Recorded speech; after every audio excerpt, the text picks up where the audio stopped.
wabarakatuh. Tabi pun, masih bersama saya Cynthia Rahma, masih di Patriot News TV tentunya, yang menyajikan berita-berita terkini, aktual, berimbang, dan terpercaya. Berikut berita kami hari ini.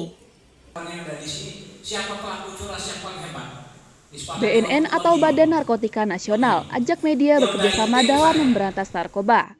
Pemberantasan penyalahgunaan narkoba tidak luput dari peran media dalam menyampaikan informasi kepada publik secara luas terkait bahaya narkoba.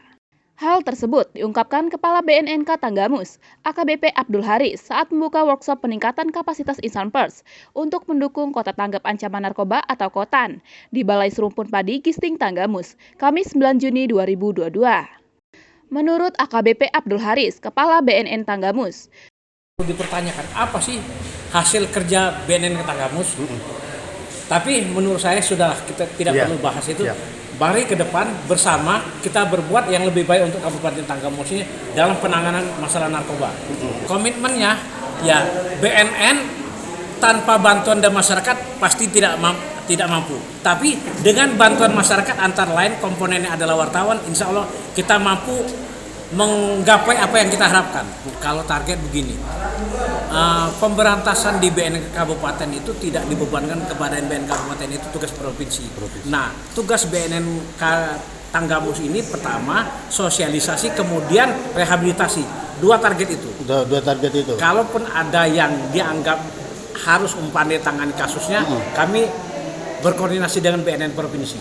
Silakan berkoordinasi dengan kami. Kalaupun kawan-kawan ada akses ke provinsi silakan. Kalau tidak melalui kami komunikasikan ke BNN provinsi atau aparat yang terkait lainnya. Sebenarnya dengan komponen-komponen masyarakat lain, umpama komponen nelayan, ada komponen petani, komponen ojek. Di sini ada PSHT. Banyak seluruh komponen masyarakat kami bersinergi supaya apa yang menjadi harapan kita bisa tercapai. Menurut AKBP Abdul Haris, Kepala BNN Tanggamus, sudah pada tingkatan tanggap bahaya narkoba. Kabupaten ini, kata dia, secara teritorial, sebagian besar wilayahnya adalah pantai dan pegunungan. Secara teritorial, Tanggamus menjadi wilayah empuk bagi penyelundup barang haram itu, biasanya via laut, kemudian lari ke wilayah pegunungan, kata dia. Dari penelusuran yang dilakukan, lanjut Haris, pihaknya mencatat hampir 60% nelayan pernah mencoba narkoba. 80-90% pelaku hiburan adalah pemakai narkoba. Kami pernah wawancara tokoh, dan diinformasikan jika biduan dan ranger di Kabupaten Tanggamus tinggi sekali resiko narkoba, dan pernah mencoba atau bahkan sudah menjadi pemakai, tuturnya. Narasumber dalam workshop, Kadis Kominfo Tanggamus Edi Nerimo mengatakan, kami sangat terima kasih dengan BNN pada hari ini menyelenggarakan kegiatan untuk penanggulangan pencegahan narkoba. Bahwa Tanggamus ini sudah darurat narkoba, kami sangat berterima kasih kepada para media untuk dapat memberikan pemberitaan yang konstruktif, yang bersifat untuk membangun demi kepentingan masyarakat Tanggamus dalam rangka yaitu pencegahan darurat narkoba yang ada di Tanggamus ini. Pemberitaan itu kiranya dapat memberikan informasi yang edukatif sehingga masyarakat itu akan tahu dan melek bahwa narkoba itu betul-betul sangat berbahaya di Kabupaten Tanggamus.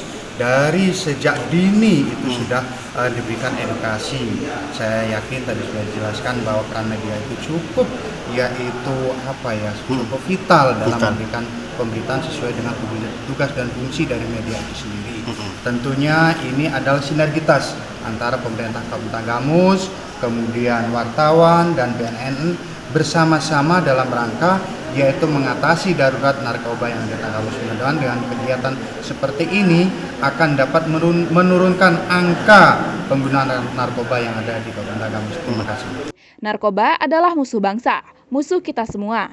Kita tidak ingin anak cucu kita menjadi korban. Tanggung jawab, kata dia, ada di pundak kita. Bagaimana peredaran narkoba tidak semakin meluas? Mari kita tingkatkan peran dalam upaya menekan angka penyalahgunaan narkoba. Kami berharap peran insan media ini dalam berkontribusi aktif menyampaikan informasi terkait bahaya dan akibat penyalahgunaan narkoba, kata Edi. Wakabit Pembelaan Wartawan PWI Lampung Juniardi, yang juga narasumber dalam workshop menegaskan. Saya kira karena kalau tadi garis benang merahnya adalah Tanggamus zona merah narkoba. Pertanyaannya kemana wartawan? Wartawan harus melaksanakan fungsi kontrolnya, edukasi terhadap kepentingan masyarakat, bagaimana edukasi pendidikannya. Jadi saya kira mulai sekarang kawan-kawan harus berpartisipasi karena ini menyangkut kepentingan generasi bangsa. Juga bagaimana kita ikut berpartisipasi mendukung program BNN dan program pemerintah dalam rangka pemberantasan narkoba. Terutama kalau memang daerah programnya rehab, ayo kita dorong kawan-kawan yang kecanduan rehab sehingga memutus suplai narkoba. Kemudian bidang penindakan juga kita dukung bagaimana penegak hukum menindak para bandar-bandar yang memang sudah merusak itu. Saya kira pers juga harus mulai bangkit, terutama akan lebih indah kalau dimulai dari pers yang ada di Tanggamus. Kontrol sosial itu diatur di Undang-Undang Pers. Disinilah peran media dalam menekan angka penyalahgunaan narkoba. Berperanlah sebagai kontrol sosial. Tampilkan apa yang akan menjadi efek jera, bukan justru menginspirasi masyarakat untuk memakai narkoba, kata mantan Ketua Komisi Informasi atau KI Lampung itu. Kemudian tambah Juniardi, dalam konteks penyalahgunaan narkoba, pola pemberitaan yang masif harus dilakukan. Sebab, kata dia, pola pemberitaan yang masif harus dilakukan dapat mempengaruhi pola pikir. Jika ada peristiwa penangkapan bandar narkoba, tidak perlu diinisialkan nama pelakunya. Ini agar pelaku mendapat sanksi sosial, tutur dia. Peredaran narkoba ini jelas Juniardi, masuk kategori kejahatan luar biasa, karenanya peran media menjadi sangat penting. Artinya dalam setiap pemberitaan, media sudah menyelamatkan negara dari kejahatan luar biasa, tandasnya. Wartawan, Dila Patriot Anyus TV melaporkan dari Tanggamus. Sekian berita dari kami, saya Tria Salvia beserta kru Patriot Anyus TV mohon undur diri. Jangan lupa subscribe, like, comment, and share. Wassalamualaikum warahmatullahi wabarakatuh.